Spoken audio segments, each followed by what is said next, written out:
Alright guys, so this is how you change the air filter at the house. Make sure you know the right size and type and the whole thing.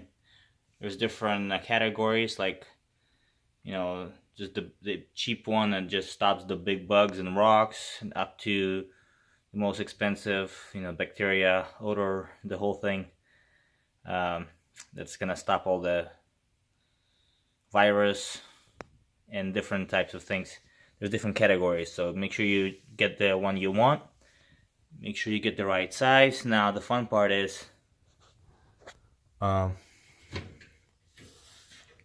you open it like this.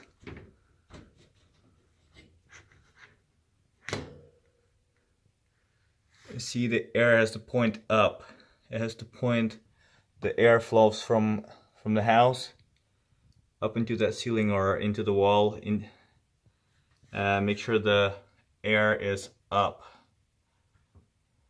The arrow goes up. That's how the air flows from here inside of that. So when you install it, make sure the arrow is pointing towards the machine that sucks the air, which is in the garage right now.